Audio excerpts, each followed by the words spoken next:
केंद्रीय विद्यालय ऑनलाइन प्रवेश कक्षा एक आवेदन पत्र। महत्वपूर्ण तिथियां, दिशा निर्देश 2023 से 24। भारत में स्कूलों का सबसे बड़ा समूह केंद्रीय विद्यालय है जो देश के हर कोने में स्थित है और केंद्र सरकार द्वारा संचालित है। सबसे बड़ा शिक्षण संस्थान 1248 स्कूलों, 14,35,562 छात्रों और 44,816 शिक्षण और गैर शिक्षण कर्मचारियों के साथ चलता है। हर साल सभी केंद्रीय विद्यालयों में कक्षा 1 के लिए प्रवेश प्रक्रिया मार्च के महीने में शुरू होती है। शैक्षणिक वर्ष 2023 से 24 के लिए नए सिरे से प्रवेश फरवरी 2023 के अंत में अधिसूचित किया जाएगा। सभी माता पिता और अभिभावक 2023 में कक्षा 1 में प्रवेश के बारे में अधिक जानकारी के लिए केंद्रीय विद्यालय संगठन (केवीएस) की आधिकारिक वेबसाइट देखेंगे। उससे पहले केंद्रीय विद्यालय में कक्षा 1 से 9 और 11 तक में दाखिले के लिए नई गाइडलाइंस जरूर पढ़ लें। केंद्रीय विद्यालय प्रवेश 2023 से 24 केंद्रीय विद्यालय भारतीय मानव संसाधन विकास मंत्रालय के तहत केंद्र सरकार के स्कूलों की एक श्रृंखला है। केंद्रीय विद्यालय केंद्रीय माध्यमिक शिक्षा बोर्ड (सीबीएसई) से संबद्ध हैं। इन स्कूलों के कामकाज की देखरेख भारत सरकार के तहत एक स्वायत्त निकाय केंद्रीय विद्यालय संगठन द्वारा की जाती है। केंद्रीय विद्यालय 1963 से शुरू होते हैं, जिसकी शुरुआत सिर्फ 20 स्कूलों से होती है। आज आप भारत में लगभग हर जगह एक केंद्रीय विद्यालय पा सकते हैं जिससे शिक्षा देश के कोने कोने तक पहुंच सके। दिसंबर 2021 तक कुल 1248 केंद्रीय विद्यालय स्कूल हैं। भारत में 1245 और विदेशों में 3। 2021 में भारत के केंद्रीय विद्यालय में लगभग 1.5 लाख छात्र नामांकित हैं। प्रवेश प्रक्रिया: यदि आप देश भर के किसी भी केंद्रीय विद्यालय में अपने बच्चे का प्रवेश लेने का प्रयास कर रहे हैं तो आपको एक बहुत ही सरल प्रक्रिया का पालन करना होगा। यदि आपको स्कूल में रिक्ति के लिए कोई विज्ञापन मिलता है तो आप अपने बच्चे को हमारे साथ आसानी से पंजीकृत कर सकते हैं। आप स्कूल के प्राचार्य के पास पंजीकरण के लिए प्रपत्र प्राप्त कर सकते हैं। ये पंजीकरण फॉर्म निःशुल्क है। हालांकि यदि आप अपने बच्चे को पहली कक्षा में नामांकित करना चाहते हैं तो आपको उन्हें ऑनलाइन प्रवेश पोर्टल के माध्यम से पंजीकृत करना होगा।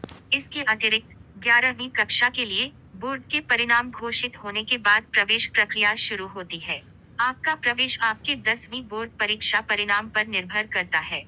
9वीं कक्षा में प्रवेश के लिए आवेदकों को एक प्रवेश परीक्षा लिखनी होगी।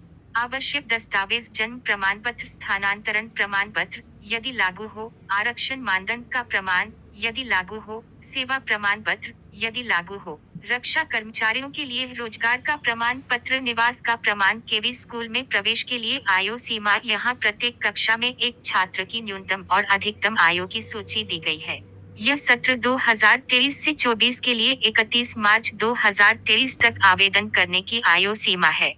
कक्षा 1 6 से 8 वर्ष, कक्षा 2 7 से 9 वर्ष, कक्षा 3 8 से 10 वर्ष पुराना, कक्षा 4 9 से 11 वर्ष, कक्षा 5 10 से 12 साल पुराना, कक्षा 6 11 से 13 साल की उम्र, कक्षा 7 12 से 14 वर्ष, कक्षा 8 13 से 15 वर्ष, कक्षा 9 14 से 16 वर्ष पुराना, कक्षा 10 15 से 18 वर्ष। आरक्षण: पहली कक्षा के छात्रों के लिए आरक्षण सीटों का विवरण है। शिक्षा के अधिकार के लिए 25% आरती, सुप्रीम कोर्ट के लिए 15%, एसटी के लिए 7.5%, OBC non creamy layer OBC NCL के लिए 27%। इसलिए 40 छात्रों की एक कक्षा के लिए सीटें होंगी। आरती 25%, 10 सीटें, सुप्रीम कोर्ट 15%, 0.6 सीटें, एसटी 7.5%, 0.3 सीटें, ओबीसी 27%, 11 सीटें। इसके अतिरिक्त 3% सीटें विकलांग बच्चों के लिए आरक्षित हैं। लॉटरी: लॉट का ड्रॉप प्रक्रिया: पंजीकरण के बाद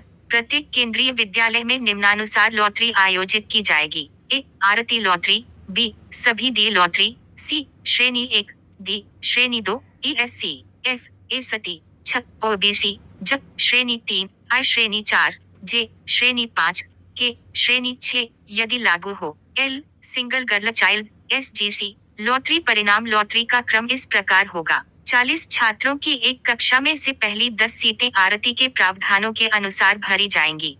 इस प्रकार अनुसूचित जाति, अनुसूचित जनजाति, EWS, BPL, OBC, non creamy layer, विकलांगों के सभी आवेदनों पर विचार किया जाता है। इसके बाद अनुसूचित जाति अनुसूचित जनजाति ओबीसी एनसीएल अनारक्षित के अलग अलग विकलांग उम्मीदवारों की लॉटरी आयोजित की जाती है। शेष सीटें कैट-1 और कैट-2 की मौजूदा प्राथमिकता श्रेणी के अनुसार भरी जाती हैं। परियोजना आईएचएल केवी के मामले में कैट-1 से कैट-3 यदि आरक्षित सीटों में से कोई भी अभी भी खाली है, तो उन्हें प्रवेश की प्राथमिकताओं के क्रम के अनुसार अनुसूचित जाति अनुसूचित जनजाति अन्य पिछड़ा वर्ग एनसीएल आवेदकों को प्रवेश देकर कवर किया जाता है। यदि आरक्षण के तहत अभी भी कुछ सीटें खाली हैं तो उन्हें खाली रखा जाना है।